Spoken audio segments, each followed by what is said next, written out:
Sikubingelele sikwamukele indabeni zehora lokuqala emini sibingelele nakuwe osibuko hlelweni lethulusha lezokusakaza iDTT lezi indaba nizethulelwa usakhiwo ngakwasokhela naze ezinohlonze emini nje. Africa is moving towards a single African market.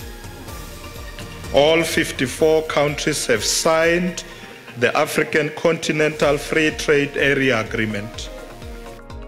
Iphinde ngemele uPaul Mashatile uvule ngokusemthethweni ingqungquthela insuku ezintathu ebanjelwe eGoli. Ngale ngqungquthela kuhloswe ngayo ukuthi onke amazwe eBRICS aqinisa ubudlelwane bawo kanjalo nezindlela zokubambisana.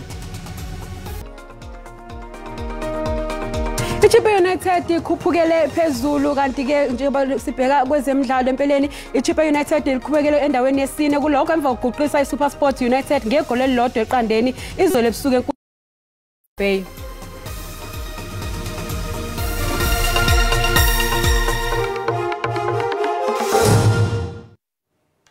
Sewuqalile eKempton Park umhlangano weinsuku ezintathu esithangami seParliament lakhiwe izithunywa ezingaphezulu kwama200 eziqhamuka emazweni onke ayingxenye yeBRICS. Lo mhlangano ovulwe iphini kaMengameli wezwe uPaul Mashatile kuhloswe ngawo ukuthi onke amazwe eBRICS aqinisa ubudlelwane bawo kanjalo nangezindlela zokubambisana.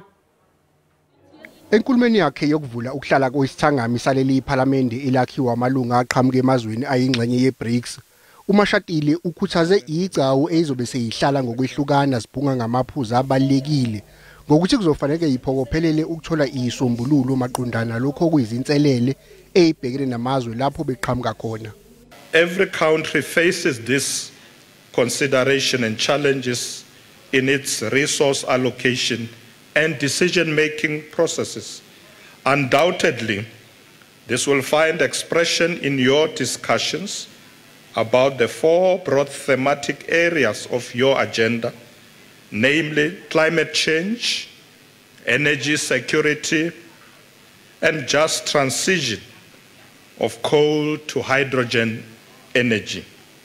uMashatile uphinde watshela izithameli zalomhlangano ukuthi izwekazi lase-Afrika seliyihlele ngokwenele ngokuthi libambe iqhaza eligqamile maqondana nokuhwebelana kanye nokufukulwa komnotho ebalazweni lezimakethe zomhlaba. Let me emphasize that Africa is moving towards a single African market. All 54 countries have signed the African Continental Free Trade Area Agreement. We are well on our way to creating the world's largest free trade area with 1.3 billion people and a gross domestic product of $3.4 trillion. Amalungu eParliament leBRICS azophinda dingide nangeziphakamiso okuvunyelwane ngazo emhlanganweni wangwenyanga edlule ngesikhathi kuhlangene inhloko zomengameli bonke bamazwe eBRICS.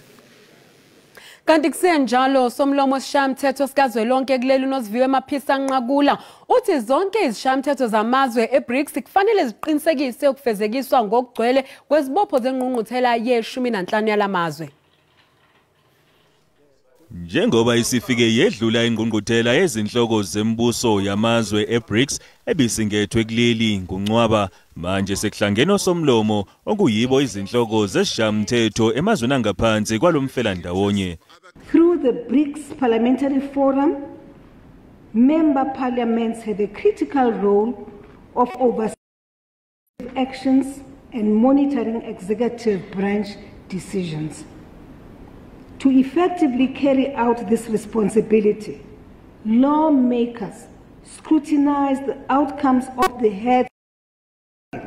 Kule ngqungquthela eshagalolunye yosomlomo bamaphalamende amazwe eBRICS kulindeleke ukuthi kuhlanganyele izithunywa ezevile emakhulwini amabili okuzoba ezahlukene ezithinta amazwe alenhlangano. Over 250 delegates are anticipated to attend the assembly, with several critical outcomes expected, including the formal establishment of the BRICS Parliamentary Forum through the signing of a Memorandum of Understanding. Ujobelela ngokuthi amazwe e-BRICS abambe iqhaza lemqoka ukugqugquzela uguquko nokucaba umhlahlandlela wenqubo entsha emhlabeni ezobhekela zonke izinhlaka. Being a part of BRICS is essential as it offers concrete advantages in areas such as research, innovation, energy, health, and education cooperation. Izithibenza lengqungquthela kulindeleke ukuthi kubhungwe ngezinto ezifaka phakathi udaba lwezamandla, ukuthula nezokuvikela kanye nomthelela wokuguquguquka kwesimo sezulu. Alokho ngene njalo amazwi enduduze emndenini ngokudlula emhlabeni kaZoleka Mandela ongumzukulu kaNelson Mandela benoWinnie Madikizela-Mandela. Ebebe sondelene noZoleka Mandela bawuvala umlomo ngokulwa kanye nokubekezela ekuguleni kwakhe isikhathi eside. Umbhali nobe isishoshovu udlule emhlabeni ngesikhathi ezungezwe abangani kanye nomndeni wakhe. Zoleka Mandela was admitted into hospital for ongoing treatment for metastatic cancer to the hip, liver, lung, pelvis, brain, and spinal cord. Recent scans revealed significant disease progression, including fibrosis in the lungs, as well as several emboli. uZoleka wangeniswa esibhedlela ngomsombuluko wedlule nethemba lokuthi uzophuma ephila kodwa akubanga kusaba. The thing about Zoleka is she did manage to find her distinct voice. In the shadow, she came out of the shadow of these very powerful, iconic figures to find her own voice as a young person.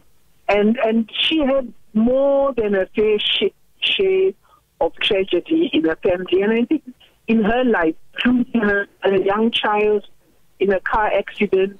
Kulabo abasebenze naye bathi bo umuntu wabantu futhi ekwazi ukuphila nawo wonke umuntu.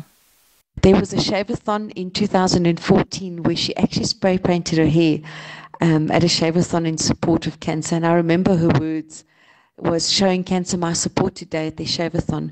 Early detection saved my life and let it save yours. Undileka Mandela ohloniphe umzala wakhe ongasekho emhlabeni uZoleka Mandela obengumzukulu wabengumengameli Nelson Mandela kanye noWinnie Madikizela-Mandela. Undileka Mandela uthi uzomkhumbula umzala wakhe.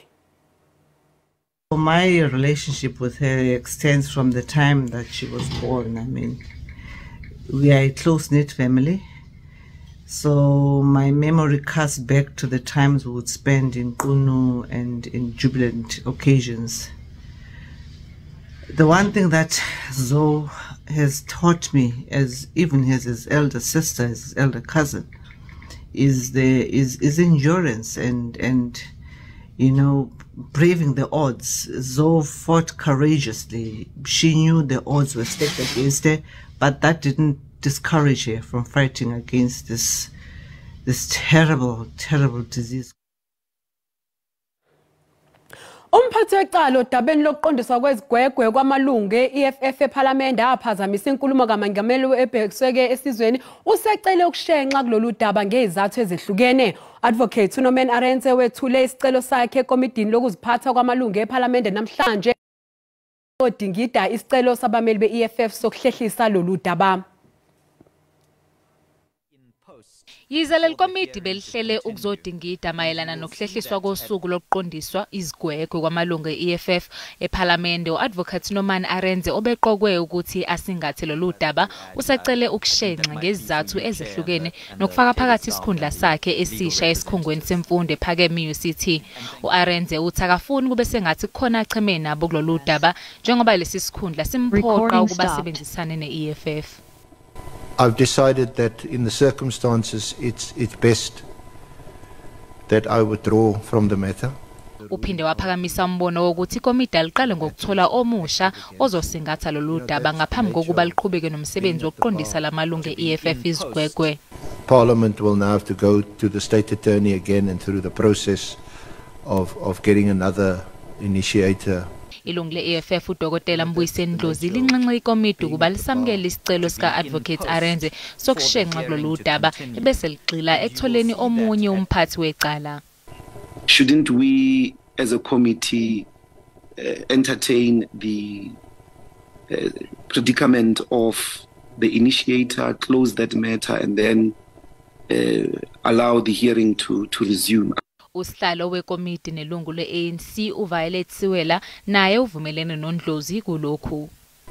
Honorable members, as advised by Dr. Ndlozi, I think is in order that we deal with the matter of the initiator first. Is then that because yesterday we agreed that we'll start with the committee meeting. I think we need to be consistent. That's why I'm in agreement with him.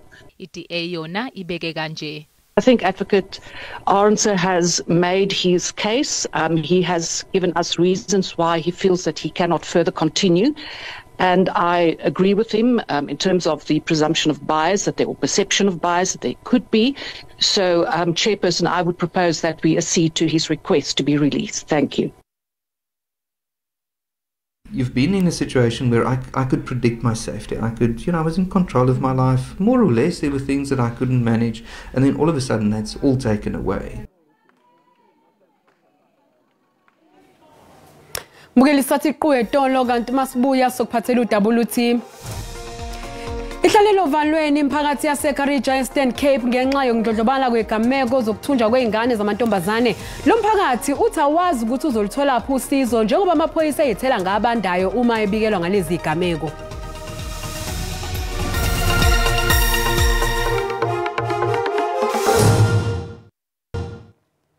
Sikubingelele sikwamukela uma ngabe usanda kungena odabeni oluhambe phambili besibike ukuthi iphini likaMengameli uPaul Mashatile uvule ngokusemthethweni ingqungquthela yeBRICS ezothatha izinsuku ezintathu ebanjelwe eGoli. Ngale ngqungquthela kuhloswe ngayo ukuthi onke amazwe eBRICS aqinisa ubudlelwane bawo kanjalo nezindlela zokubambisana. Bukela sikukhumbuza ukuthi lezi ndaba zikhona na ku YouTube ngena kuyona uzicinge ngamagama athi SABC izindaba na kanjani uzosithola. Zilenganiselwa eshumini izikole ezizobungaza empeleni ezobungazwa ngemizamo yazo emihle ekongena amanzi. Lokhu kushiwo inhlangano ye-PPP kulandela uhlelo lwayo lokonga amanzi olugxile ezikoleni zakwamakhutha ezimbokodweni isesiphingo nasemlazi nasesifundazweni kwaZulu Natal. Yebo silapha ningizimu yeTheku eMlazi kulapho ke inkampani ebizwa nge-PPP izoqinisekisa khona ukuthi izotshala ivangeli lokongiwa kwamanzi ezikoleni ebalela emshumini kuyiza kuye eshumini nanhlanu lapha ke kwaZulu Natal le nkampani ikhona ke la kade ihamba itshala ivangeli izoqinisekisa ukuthi izikole nabo bonke abahlali balapha bayakwazi ukuthi bonke amanzi abawasebenzisayo bazosichazela kabanzi siphethe la omnumzana uDesmond Malkas okuyena uzositshela kabanzi ukuthi le nkampani yabo yenzani kahle hle zithini inhloso ngqangi zale nkampani kakhulukazi okusebenzeni kwezikole ekongeni kwamanzi. Angibingelele nje usishila igama uDesmond Malkas uproject coordinator wale project under PPP. So inhloso ngqangi yale project izokuthi ole mainly njengamanje wasebenza eMlazi futhi ngizoseza seMlazi ngokongwa kwamanzi. Yini na nilesi simo esibhekene naso njengamanje sokuthi kube khona into esibiza ngama water cuts nani nama leaks esaziyo ukuthi mhlambe kwenziwa into i-climate change kanye ke nama behaviors abantu ukuthi abantu hluleke ukusebenzisa amanzi ngendlela. Okay, siyabonga kakhulu. Lo ke umnumzana uDesmond Malkas okuyena kumeluleke iphinde futhi abe umqondisi enkampanini ePPP bebezosiza ke izikole okongiweni kwamanzi lapha eningizimu yeTheku sendaweni semlazi. Isibhedlela esibize izigidi zamarandi zivuliwe esigodini lapho kudabuka khona isishoshovu somzabalazo esingasekho emhlabeni uWinnie Madikizela Mandela embizana eEastern Cape kubize imali engaphekwe igidi ezingama220 zamarandi ukwakha lesibhedlela. Ilali yasempongweni ayikude kungephi kwidolophu yaseBizana. Abantu apha basahamba imigama emide ngaphambi kokuba bafumane iinkonzo zezempilo kodwa ngoku noko eloqhina lisonjululwe nanjengoko iinkonzo zezempilo bazozifumana kufutshane. Ndiyavuya ndiyabonga ndisibongoza ngoba besithi xa sigulela sigula sihambe siye edolophini ekudeni sibuye ngoku siyasibonga masilapha kufishini singacothozana ngenyawo sizofika. Lenkonzo yezempilo izawunikezela ngenkonzo ezininzi ezahlukeneyo, nto leyo izokwenza umthwalo emagxeni wabantu abesoloko benqanelwe inkonzo zezempilo uzokuthulwa. Kungoku nje wonke umuntu uchumancile. Sekela mphathiswa uthi sisiqalo esi sokuba abantu bafumane impilo engcono. Asizovula le Major Community Health Center ebaluleke kakhulu, isupportwa ngamakliniki angu-11. For the first time sizoba nale center lapho abantu bethu bezofuna omama bezobeleka bathola uncedo ngokukhawuleza. Sisa eyona present ikumkhangatho phezulu yekuzalwa kanye i-birthday present kumama uWinnie Madikizela Mandela khona ukuze umoya wakhe uhlale uphumule ngoxolo. Njengoba sibona le facility yalomgangatho ololuhlobo kuthi siyaqhulumanga kuba kaloku xa ubona neambulances zizawuhlala kule ndawo kungafani nakuthi phaya edolophini. Inkululeko Nyembiso, Izindaba ze-SABC, eMbizana. Izakhamuzi zaseNqamakwe Eastern Cape zikhatheleke ukuhamba emadolobheni angomakhelwane ukuthola idingo zikahulumeni. Lezi zakhamuzi zithawe amahhovisi omnyango zasekhaya kanye Lopa zithi nosizo eziluthola estation samaphoyisa sendawo alukho ezingeni, kudingeka ukuthi ziye eTsomo noma eGcuwa uma kukhona ezikudingayo kulezi ikhungo. Abali baseNqamakwe bafuna urhulumente angenelele kwaye aphucule inkonzo kule ndawo. Sekusisiqhelo ukuya kwezinye idolophu ukuze abahlali bafumane inkonzo zikarhulumente. Ukanti ngaphezu koko bathi izikhalazo zabo nezicelo azihoywa. Abantu bethu mabayeke uyokufuna inkonzo kwiindawo ezikude ezifana noGcuwa noCentane ngenxa yoba izimart card bengakwazi ukuzenza, bengakwazi ukuzenza nedeath ngenxa yenetwork. Abahlali bathi baphila ngokoyika betyhola ukuba amapolisa akaluthathele ingqalelo ulwaphulo mthetho kule ndawo. Ngapha kule nyanga pheleyo hleka wena msasazi ngaseThembani kudutyulwe omnye phaa phezulu. Sathi sisajongile kwaphela kwazodutyulwa abanye ababini apha ezantsi futshane ne-police station. So ke ngokasikafumani ke ngoku into yokubana ingaba abantu benza le nto imbi kangaka sebebanjiwe na. Umasipala waseMnquma unqinile ukuba unalo ulwazi lwezikhalazo zabahlali baseNqamakwe. Uthi banenkqubo yokuphuhlisa le dolophu. Sizawudibanisa futhi kwakhona i-colleagues zethu okanye oogxa bethu from the Home Affairs Department to make sure that ezi concerns ziraiswa ngabahlali baseNqamakwe ziya-addresswa kufunyanwe izisombululo. Isebe lemicimbi yekhaya lithi liyafikelela kwilali ezisemaphandleni eziquka iNqamakwe. Apha eNqamakwe fortunately iyaya nakwi-administrative areas truck as well as i-ofisini ngamaxesha athile, then baserviswa abantu baseNqamakwe abafuna ukwenza IDs. Amapolisa athi akwingxoxo nesebe lemisebenzi yoluntu kwaye baququmbela izicwangciso zokwakha isikhululo samapolisa kule dolophu. NdinguNomzwanele Mngoma kwiindaba ze-SABC eNqamakwe. Akaboshwa umuntu mayelana nokubulawa kwengane bineminyaka eyisishiyagalombili ubudala. Isidumbu sayo sitholakale silahliwe eduze komfula eMthwalume ogwini oluseningizimu yaKwaZulu-Natal. Usinethemba Nceke bese kuphela isonto anyamalala ngesikhathi amalungu omphakathi kanye namaphoyisa bethola isidumbu sakhe ngolwesihlanu ledlule ubesagqoke umfanisano wesikole kepha impahla yangaphansi ingekho. Amaphoyisa athi kusola ukuthi wadlwe ngulwa ngaphambi kokuthi abulawe. Okhulumela amaphoyisa kwaZulu-Natal uColonel Robert Nechiunda uthi amaphoyisa asaqoqa imininingwane abesenxusa ke amalungu omphakathi ukuthi eze ngaphambili uma kukhona akwaziyo. Kanti kusenjalo ingane yomfana neminyaka esikhombisa ke yakule ndawo uLwenkosi Khawula osekuphela inyanga embili edukile ubengakatholakali. Uhlalelo valweni umphakathi waseKarija Eastern Cape ngenxa yokudlondlobala kwegameko zokuthunjwa kweingane zamantombazane. Lo mphakathi uthi awazi ukuthi uzolithola phi usizo njengoba amaphoyisa ezithela ngabandayo uma ebikelwa ngalezi gameko. Isigameko sokuqala sokuthumba ingane yentombazane senzeka eSanta Barbara esikhathini esingangesonto nengxenye esedlule. Lokhu kwaholela ekutheni abantu banikele ezinkundleni zokuxhumana beshicilela imifanekiso yezigameko zokuthunjwa. Kwathi kusenjalo ke kwaphinde kwaba nesinye isigameko sokuthunjwa kwengane yentombazane. Uthi ngamfice ekhala futhi eqhaqhazela Empeleni kuhlengezela izinyembezi uma ngicabanga ngalolu suku. Kepha kwakusemqondweni wami ukuthi ingane yami iyadla yini futhi ifudumele lapho ikhona. Lesigameko ke bekungesona esokuqala kwazise ngo2020 intombazane eneminyaka engama22 yayengelwa eGoli yisoka layo lasezinkundleni zokuxhumana. Uthi azange ngikholwe ngakubona njengoba ngathola kunamantombazane anqunu abantu besilisa bengena bephuma emagunjini.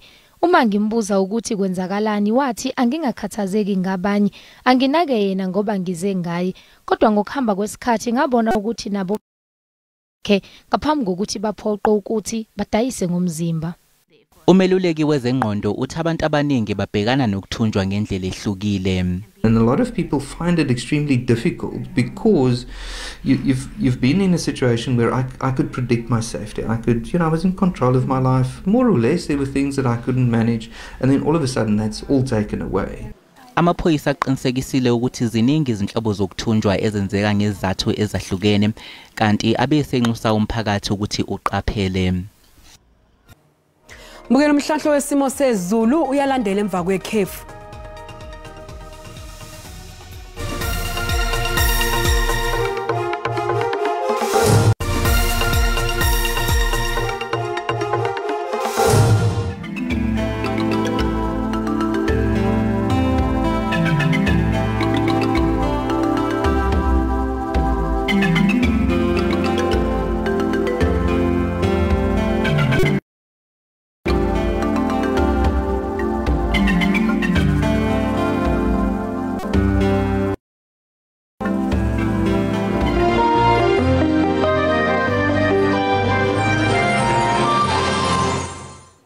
Mbukeli sizibeka lapho ke indaba zehora lokuqala emini siyabuya futhi ngehora lesikhombisa soba segiya ngalo ke lukaMageba. Yakosokhelela inkosazana uManzuza umshazi kanishada ngamaqhoboza.